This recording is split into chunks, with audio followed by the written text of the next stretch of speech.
நண்பர்களே, நம் முன்னோர்கள் உலோகங்களை பொன்னாக மாற்றும் ரகசியத்தை அறிந்திருந்தார்களா? இந்த ரசவாதம் என்றால் என்ன? ரசம் என்பது பாதரசம், வாதம் என்பது செயல்முறை. சங்க காலத்திலிருந்தே தமிழகத்தில் பரவலாக இருந்த இந்த ரசவாதம் சித்த மருத்துவம் மற்றும் ஆயுர்வேதத்துடன் நெருங்கிய தொடர்புடையது. இந்த பண்டைய கலை பொன் உருவாக்கம் மட்டுமல்ல, ஆயுள் நீட்டிப்புக்கும் பயன்பட்டது. தமிழ்நாடு மட்டுமல்லாமல் இந்தியாவின் பல பகுதிகளிலும் கிபி முதல் நூற்றாண்டுகளிலிருந்தே ரசவாதம் சிறந்து செய்தது. அகத்தியர், போகர், திருமூலர், கருவூரார் போன்ற சித்தர்கள் ரசவாதத்தில் தேர்ந்தவர்களாக இருந்தனர். அவர்கள் உலோகங்களை பொன்னாக்கவும் அமிர்தம் போன்ற ஆயுள் நீட்டிக்கும் மருந்துகளை தயாரிக்கவும் ரசவாதத்தை பயன்படுத்தினர். ரசவாதம் சித்த மருத்துவத்தின் வளர்ச்சியில் பெரும் பங்காற்றியது. நோய்களை குணப்படுத்தவும் உடலை இளமையாக்கவும் ரசவாத மருந்துகள் பயன்பட்டன. இறப்பின்மையை நம்புவதும் ஆன்மீக முன்னேற்றத்திற்காகவும் ரசவாதம் பயன்பட்டது. கோவில்களிலும் அரசர்களின் ஆதரவிலும் ரசவாதம் சிறித்தோங்கியது. அகத்தியர், போகர், திருமூலர் போன்ற சித்தர்கள் ரசவாதத்தில் பெரும் புலமையுடையவர்கள். கிமு 3ஆம் நூற்றாண்டு முதல் கிபி 10ஆம் நூற்றாண்டு வரை ரசவாதம் தமிழ்நாட்டில் செழித்தோங்கியது. கேரளா, வட இந்தியா, சீனா போன்ற பகுதிகளுடனும் ரசவாதம் தொடர்பு கொண்டிருந்தது. ரசரத்நாகரம், ரசார்ணவம், ரசார்ணவ சுதாகரம் போன்ற நூல்கள் ரசவாதத்தின் ரகசியங்களை விளக்குகின்றன. ஆனால் பல ஓலைச்சுவடிகள் வெளிநாட்டு ஆட்சியாளர்களாலும் காலப்போக்கிலும் அழிந்துவிட்டன. குரு சிஷ்ய பாரம்பரியத்தின் மூலம் சில ரகசியங்கள் இன்றும் பாதுகாக்கப்படுகின்றன. பாதரசம், கந்தகம், மூலிகைகள், உலோகங்கள் ஆகியவற்றை பயன்படுத்தி ரசவாதம் செய்யப்பட்டது. உலோகங்களை சுத்திகரித்து மாற்றியமைப்பதற்கான வேதியியல் செயல்முறைகள் இதில் அடங்கும். இது அறிவியலா அல்லது புராணமா என்ற விவாதமும் உள்ளது. சீன மற்றும் மேற்கத்திய ரசவாதத்துடன் இதன் தொடர்பு குறிப்பிடத்தக்கது. ரசவாதம் என்பது அறிவியல் மற்றும் ஆன்மீக பயிற்சியின் கூட்டு. உண்மையான ரகசியம் பொன் உருவாக்கம் மட்டுமல்ல, உடல் மற்றும் ஆன்மாவின் மாற்றம்தான். சித்த மருத்துவம், ஆயுர்வேதம், உலோகவியல், வேதியியல் ஆகியவற்றில் ரசவாதத்தின் தாக்கம் இன்றும் உள்ளது. அகத்தியர் ரசவாதத்தின் முன்னோடிகளில் ஒருவர். அவரது ரகசியங்கள் இன்னும் பலருக்கு தெரியாதவை. அவரது காலத்தில் அவர் உலோகங்களை பொன்னாக்கும் முறைகளை விரிவாக கூறியிருப்பார் என்று நம்பப்படுகிறது. அவரது படைப்புகள் இன்னும் ஆராய்ச்சியாளர்களால் ஆராயப்பட்டு வருகின்றன. போகர் அகத்தியரைப் போலவே ரசவாதத்தில் சிறந்து விளங்கிய சித்தர். அவர் உருவாக்கிய மருந்துகள் அற்புதமான குணப்படுத்தும் சக்தி கொண்டவையாக கருதப்பட்டன. அவரது ரசவாத ரகசியங்கள் பல நூற்றாண்டுகளாக பலருக்கு உதவியாக இருந்துள்ளன.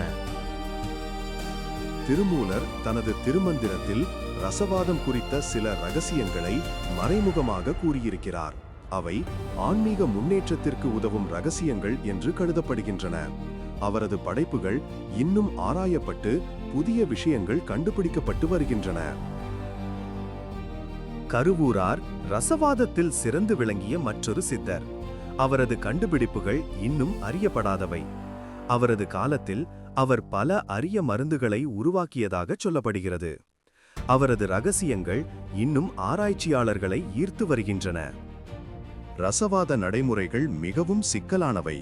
உலோகங்களை சுத்திகரித்தல், வடிகட்டுதல், மூலிகைகள் மற்றும் கனிமங்களை பயன்படுத்துதல் போன்றவை முக்கியமானவை. இந்த செயல்முறைகளில் துல்லியம் மிகவும் முக்கியமானது. சிறிய தவறும் கூட பெரிய விளைவுகளை ஏற்படுத்தும். ரசவாதம் என்பது வெறும் உலோகங்களை மாற்றுவது மட்டுமல்ல, ஆன்மீக முன்னேற்றத்தையும் குறிக்கும்.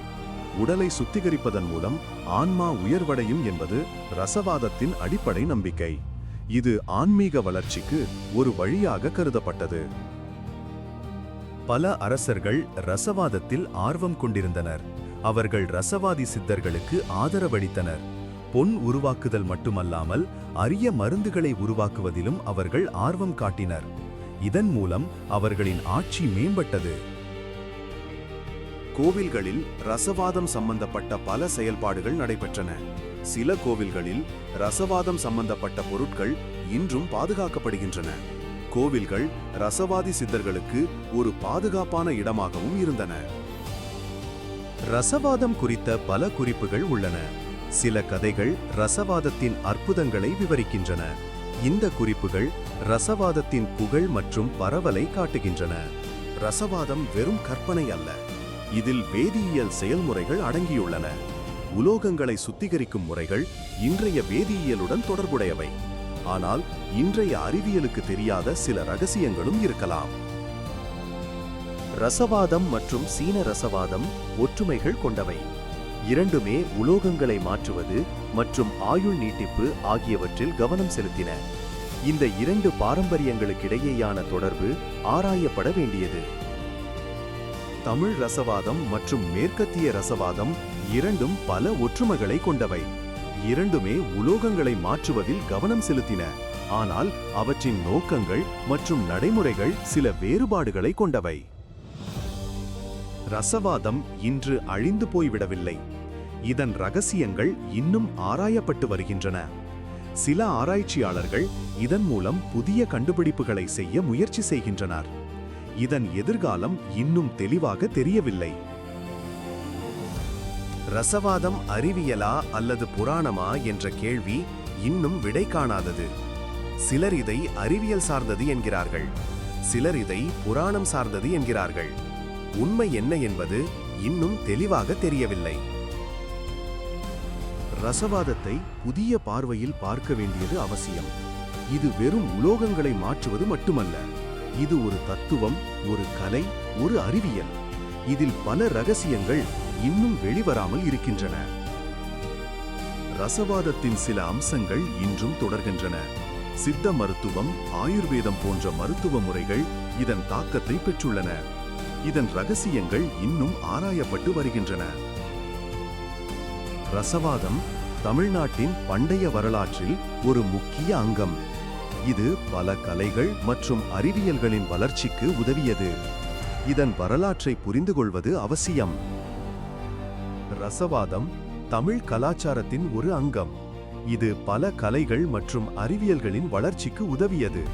இது தமிழ் கலாச்சாரத்தை புரிந்து கொள்ள உதவுகிறது. ரசவாதம் இன்னும் பல மர்மங்களை உள்ளடக்கியது.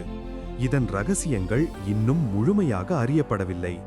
இதன் மூலம் புதிய கண்டுபிடிப்புகள் எதிர்காலத்தில் வரலாம். ரசவாதம் இன்னும் ஆராய்ச்சியாளர்களுக்கு ஒரு சவாலாக உள்ளது. இதன் ரகசியங்களை அறிந்து கொள்வது எளிதானது அல்ல. இது அதிக ஆராய்ச்சி மற்றும் அர்ப்பணிப்பை தேவைப்படுகிறது. ரசவாதம் என்பது ஒரு கதை. இது ஆன்மீகத்தையும் அறிவியலையும் கலையையும் இணைக்கும் ஒரு கதை. இந்த கதையை புரிந்து கொள்வது மிகவும் சுவாரஸ்யமானது. ரசவாதம் ஒரு நீண்ட பாரம்பரியத்தை கொண்டது. இது பல தலைமுறைகளாக பாதுகாக்கப்பட்டு வருகிறது. இந்த பாரம்பரியத்தை பாதுகாப்பது நம் கடமை. ரசவாதம் தமிழர்களின் அறிவுத்திறன் மற்றும் கண்டுபிடிப்பு திறனை அடையாளப்படுத்துகிறது. இது நம் கலாச்சாரத்தின் ஒரு பகுதி. இதை பெருமையுடன் நாம் கொண்டாட வேண்டும். ரசவாதத்தில் பல ரகசியங்கள் இன்னும் மறைந்திருக்கின்றன. இந்த ரகசியங்களை கண்டுபிடிப்பது அடுத்த தலைமுறையினரின் பொறுப்பு. இது தொடர்ச்சியான ஆராய்ச்சியை தேவைப்படுகிறது.